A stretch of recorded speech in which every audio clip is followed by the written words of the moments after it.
Students, आज के इस लेक्चर में हम दो टॉपिक लेकर के आ रहे हैं, जिसमें पहला टॉपिक विद्युत द्विध्रुव तथा विद्युत द्विध्रुव आघूर्ण और दूसरे टॉपिक के रूप में विद्युत द्विध्रुव के कारण द्विध्रुव की अक्ष पर स्थित किसी बिंदु पर विद्युत क्षेत्र की तीव्रता ज्ञात करना है। अब हम पहले टॉपिक पर आते हैं। पहला टॉपिक है विद्युत द्विध्रुव तथा विद्युत द्विध्रुव आघूर्ण, अर्थात electric dipole and electric dipole moment.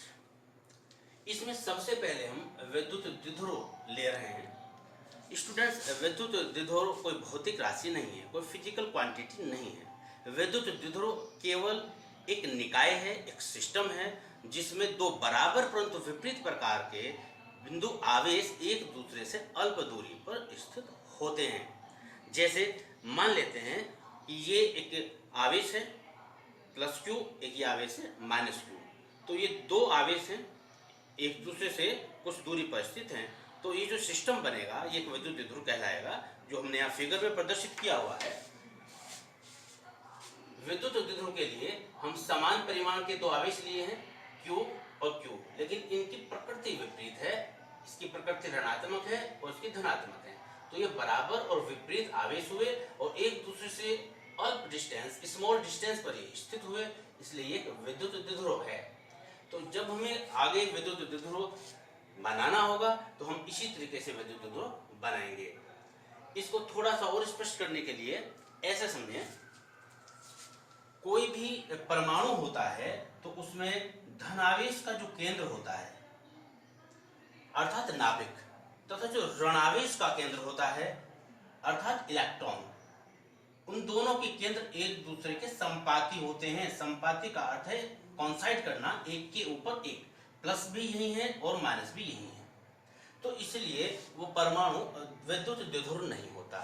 लेकिन जब उस परमाणु को हम विद्युत क्षेत्र में रख देते हैं तो जो धनावेश और ऋणावेश के केंद्र थे, जो एक ही स्थान पर थे, वह विस्थापित हो जाते हैं। जैसे ये ऋणावेश का केंद्र अगर हो गया और ये धनावेश का हो गया, तो इस पर हम माइनस क्यू आवेश कह सकते हैं, उस पर प्लस क्यू आवेश कह सकते हैं। और ये चूंकि विस्थापित हो गए तो इनके बीच में डिस्टेंस क्रिएट हो गई, दूरी बन गई इनके बीच में। तो दो आवेश हुए जिनमें बराबर आवेश हुए और विपरीत प्रकृति के हुए, एक दूसरे से अल्प दूरी पे हुए, तो ये विद्युत द्विध्रुव बन गए।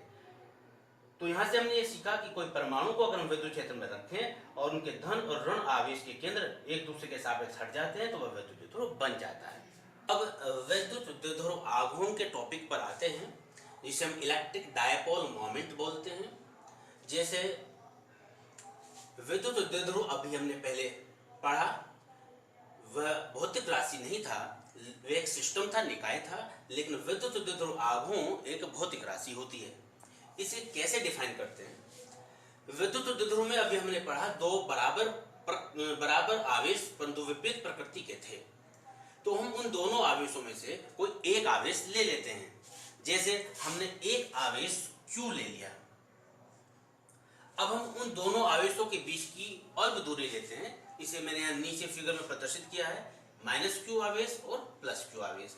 और इन दोनों आवेशों के जो बीच की डिस्टेंस है वो हमने 2L से रिप्रेजेंट की है। तो दोनों आवेशों में से हम कोई सा भी आवेश ले सकते हैं, क्योंकि दोनों पर आवेश की मात्रा समान है। तो हम कैसे डिफाइन करें विद्युत द्विध्रुव आघूर्ण को? विद्युत द्विध्रुव के दोनों आवेशों में से किसी एक आवेश तथा दोनों आवेशों के बीच की अल्प दूरी के गुणनफल को विद्युत द्विध्रुव आघूर्ण कहते हैं और इसे P से प्रदर्शित करते हैं।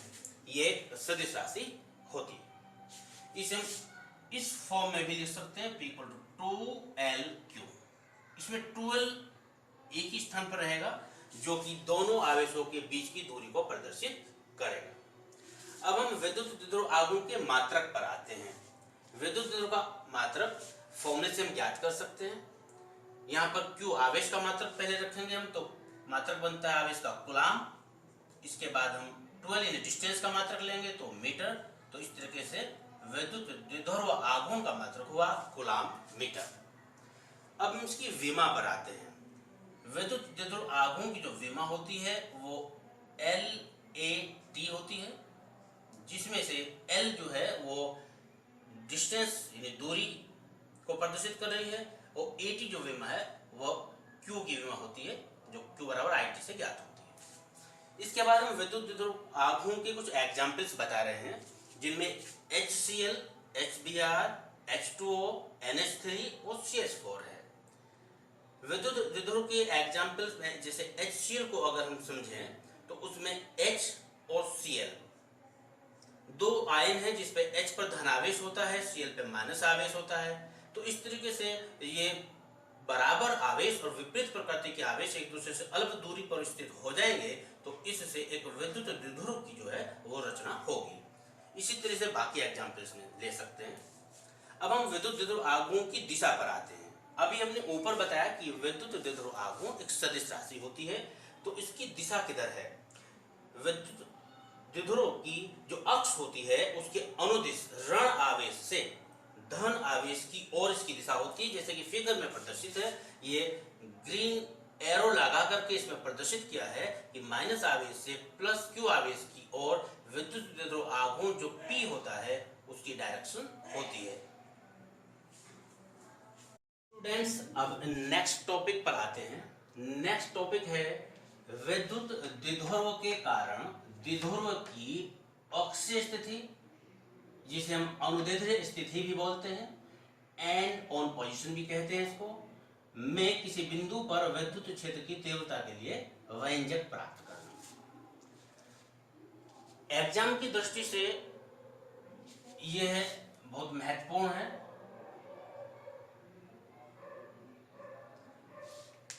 सबसे पहले हम विद्युत द्विध्रुव बनाएंगे, क्योंकि विद्युत द्विध्रुव की जो अक्ष है उस पर ही हमें एक बिंदु लेना है और विद्युत क्षेत्र की तीव्रता को ज्ञात करना है। तो विद्युत द्विध्रुव बनाने का तरीका जैसे अभी बताया कि इसमें दो आवेश लेते हैं। पहला आवेश हमने लिया, फिर दूसरा आवेश लिया, दोनों बराबर आवेश है। Q आवेश ये है और Q ही आवेश ये है, लेकिन विपरीत प्रकृति के आवेश इसमें होते हैं।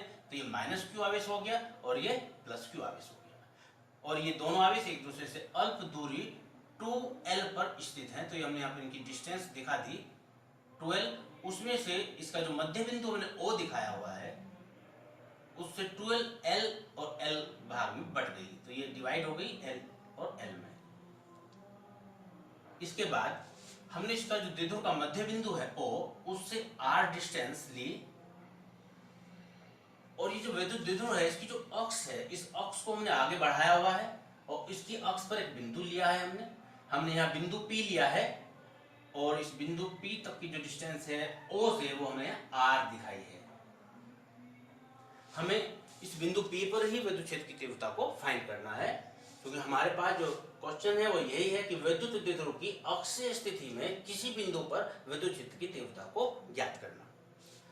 अब हम अगर प्लस Q आवेश से बिंदु P जो हमने अभी लिया की डिस्टेंस देखें तो ये डिस्टेंस आएगी, ये R डिस्टेंस है यहाँ पर और ये L है। इस R में से इस L को सब्ट्रैक्ट कर देंगे तो R माइनस L आएगी, और जब माइनस Q आवेश से जो हमने बिंदु P लिया है उसकी डिस्टेंस देखेंगे तो वह डिस्टेंस आएगी R प्लस L। ये डिस्टेंस R है और उसमें ये L ऐड हो गया है तो ये R प्लस L बन गया है। हमने मान लिया है कि जो विद्युत द्विध्रुव है AB, उसे हमने नाम दिया है विद्युत द्विध्रुव AB। ये विद्युत द्विध्रुव AB एक ऐसे माध्यम में स्थित है जिसका परावैद्युतांक K है, तथा विद्युत द्विध्रुव के मध्य बिंदु O से द्विध्रुव की अक्ष पर R मीटर की दूरी पर एक बिंदु P स्थित है जिस पर विद्युत क्षेत्र की तीव्रता को हमें ज्ञात करना है। अब हम बिंदु P पर विद्युत क्षेत्र की डायरेक्शन को प्रदर्शित करेंगे। इसे ध्यान से समझना है, ये न्यूमेरिकल्स में भी दिशा को प्रेजेंट किया जाता है। जैसे प्लस Q आवेश है उसके कारण बिंदु P पर जो विद्युत क्षेत्र की तीव्रता की दिशा होगी वो प्लस Q से हटकर होगी, प्लस Q की ओर नहीं होगी, प्लस Q से आगे की ओर होगी। तो यहाँ पर E1 जो होगा यह प्लस Q के कारण बिंदु P पर विद्युत क्षेत्र की तीव्रता को प्रदर्शित कर रहा है। अब माइनस Q के कारण अगर हम बिंदु P पर विद्युत क्षेत्र की तीव्रता देखें तो वह माइनस Q की ओर होगी, तो हम यहाँ पर E2 लिख देते हैं। तो ये E2 प्रदर्शित कर रहा है माइनस Q के कारण बिंदु P पर विद्युत क्षेत्र की तीव्रता की दिशा को। अब हम प्लस क्यू आवेश के कारण बिंदु P पर विद्युत क्षेत्र की तीव्रता E1 ज्ञात करेंगे। प्लस क्यू आवेश के कारण बिंदु P पर विद्युत क्षेत्र की तीव्रता E1 से प्रदर्शित है। E1 बराबर होगा 1/4 pi epsilon 0 K Q upon R square formula होता है किसी भी बिंदु आवेश के कारण। जब हम किसी दूसरे बिंदु पर विद्युत क्षेत्र की तीव्रता फाइंड करते हैं तो formula Q upon R square होता है। यहाँ R क्या है, यहाँ प्लस Q के कारण निकाल रहे हैं और बिंदु P पर निकाल रहे हैं, तो प्लस Q से P तक की जो डिस्टेंस हमारे पास R माइनस L है वो यहाँ पर R के स्थान पर आएगी, तो यहाँ पर होगा R माइनस L का होल स्क्वायर। अब हम E1 की डायरेक्शन लिखेंगे, तो हम देख रहे हैं E1 जो है वो डायरेक्शन में है B से P की ओर को, तो हम यहाँ लिख देते हैं इन direction of BP, in direction of BP अर्थात BP की दिशा में। इसके बाद हम माइनस Q आवेश के कारण बिंदु P पर विद्युत क्षेत्र की तीव्रता ज्ञात करेंगे। माइनस Q आवेश के कारण बिंदु P पर विद्युत क्षेत्र की तीव्रता E2 से प्रदर्शित है, तो E2 बराबर होगा 1/4 pi epsilon 0 K Q upon R square formula का यूज कर रहे हैं। यहाँ पर R के स्थान पर क्या आएगा, यहाँ माइनस Q के कारण बिंदु P पर विद्युत क्षेत्र की तीव्रता हमें फाइंड करना है, इसलिए हम माइनस Q से लेकर प्लस Q तक की डिस्टेंस लेंगे और ये डिस्टेंस हमारे पास है R प्लस L, तो यहाँ R प्लस L का होल स्क्वायर आएगा। अब हम E2 की डायरेक्शन लिखेंगे, जैसे फिगर में देखें E2 ये P से प्रदर्शित है और A की ओर है, तो इसे हम इन डायरेक्शन ऑफ PA लिखेंगे, इन डायरेक्शन ऑफ PA अर्थात PA की दिशा में। अब हम बिंदु P पर परिणामी तीव्रता ज्ञात करेंगे। अब हम बिंदु P पर परिणामी तीव्रता ज्ञात करेंगे। रिजल्टेंट इंटेंसिटी को फाइंड करना है पॉइंट P पर, उसके लिए परिणामी तीव्रता हमने E से प्रदर्शित की है और उसे हमने E equal to E1 minus E2 लिखा है। अभी E1 माइनस E2 क्यों लिखा है, परिणामी तीव्रता को E1 प्लस E2 क्यों नहीं लिखा या E2 माइनस E1 क्यों नहीं लिखा, तो इसके लिए हम फिगर पर आते हैं। फिगर में हमने E1 और E2 प्रदर्शित किए हैं, दोनों एक दूसरे की अपोजिट डायरेक्शन में हैं, तो यहाँ से इतना पता चल जाता है कि परिणामी तीव्रता ज्ञात करने के लिए दोनों जुड़ नहीं सकते। अगर दोनों एक ही डायरेक्शन में होते तो E1 प्लस E2 करके परिणामी तीव्रता मिल जाती, क्योंकि दोनों अपोजिट डायरेक्शन में है, इसलिए परिणामी तीव्रता के लिए हमें इन्हें घटाना ही पड़ेगा। अब प्रश्न ये उठता है कि E1 से E2 को घटाया जाए या फिर E2 से E1 को घटाया जाए, तो हमें यहाँ ये देखना होगा कि E1 और E2 में से ग्रेटर देन यानी बड़ा कौन है, जो बड़ा होगा उसमें से हम सबट्रैक्ट करेंगे। तो उसके लिए हम नीचे जो हमने फॉर्मूले लिखे हैं E1 और E2 का जो फॉर्मूला लिखा है उस पर ध्यान देते हैं। इनमें 1/4 पाई एप्सिलॉन 0 के दोनों में कॉमन है, सेम है, Q भी दोनों में सेम है, केवल यहाँ अंतर है R माइनस L और यहाँ है R प्लस L। यहाँ R में ऐड हुआ है, यहाँ R में से L सबट्रैक्ट हुआ है। तो हम ये देख रहे हैं कि संख्या यहाँ ज्यादा है और चूंकि वो अपॉन में आ रही है तो ज्यादा बड़ी संख्या से अगर हम डिवाइड करते हैं तो छोटा आता है, और यहाँ संख्या नीचे वाले की अपेक्षा कम है और कम से हम जो डिवाइड करते हैं तो अधिक आता है। इसका मतलब यहाँ पर E1 जो है वो अधिक होगा तो E2 जो है वो कम होगा, इसीलिए हम परिणामी तीव्रता को E1 माइनस E2 लिया हुआ। अब E1 और E2 की वैल्यू रख करके परिणामी तीव्रता E फाइंड करेंगे। E1 की वैल्यू थी 1/4 pi epsilon 0 K into Q upon R minus L का होल स्क्वायर। अब हम E2 की वैल्यू रखेंगे -1/4 pi epsilon 0 K Q upon R plus L का होल स्क्वायर।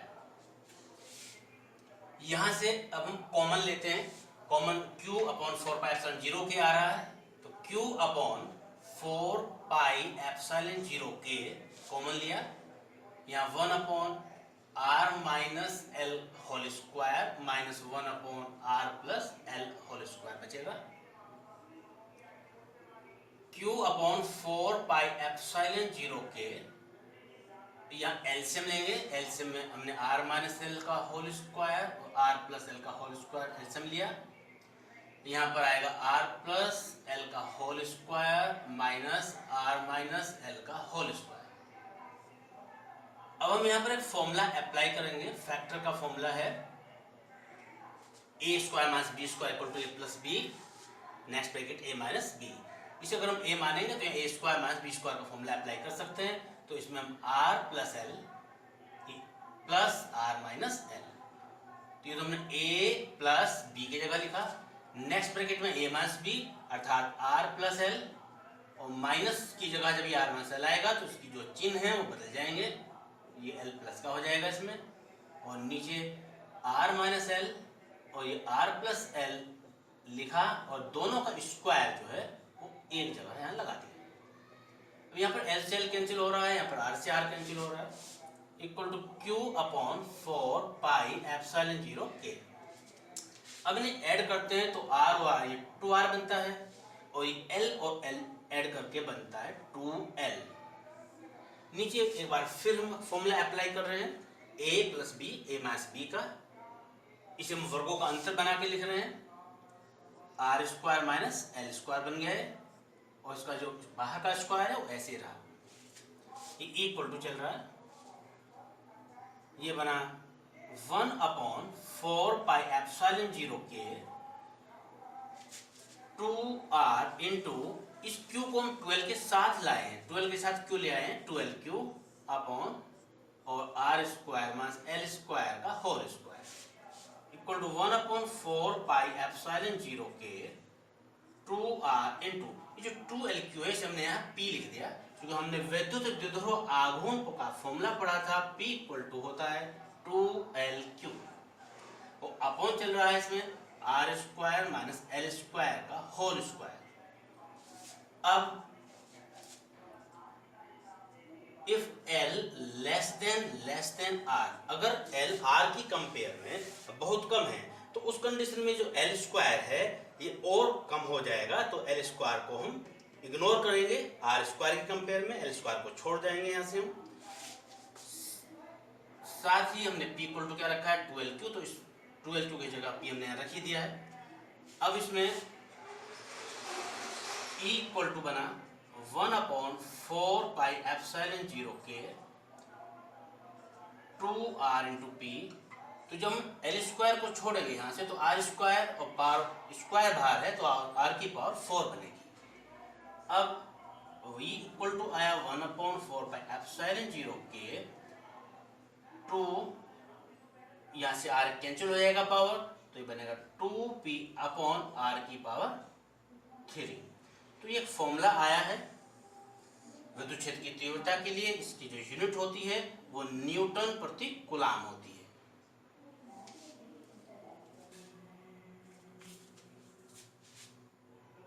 एयर और वैक्यूम के लिए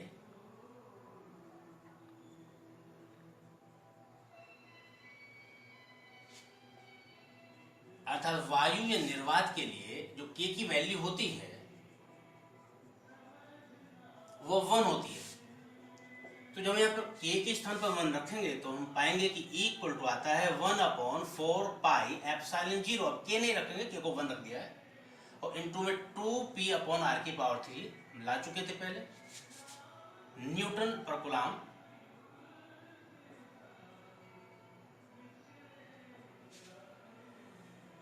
नेक्स्ट फॉर्म के रूप में हम 1/4 पाई एप्सिलॉन 0 की न्यूमेरिकल वैल्यू जानते हैं, 9 इंटू 10 टू द पावर 9 होती है, तो ये बनता है 2p अपॉन r की पावर 3 न्यूटन पर कूलाम। तो इस तरीके से हमारे पास विद्युत द्विध्रुव के कारण विद्युत द्विध्रुव के अक्ष के किसी बिंदु पर विद्युत क्षेत्र की तीव्रता का फॉर्मूला मिल जाता है। इस फॉर्म में हम इस फॉर्मूले को न्यूमेरिकल्स में यूज करेंगे। इसकी जो दिशा होगी, जो परिणामी तीव्रता हमने निकाली है, इसकी जो डायरेक्शन होगी उसकी डायरेक्शन वही होगी जो E1 की है, क्योंकि हमने जो परिणामी तीव्रता भी निकाली थी वो E1 माइनस E2 से निकाली थी, तो E1 से E2 को तो हमने सब्ट्रैक्ट कर दिया था, तो जो डायरेक्शन E1 की होगी वही इस परिणामी तीव्रता की दिशा होगी।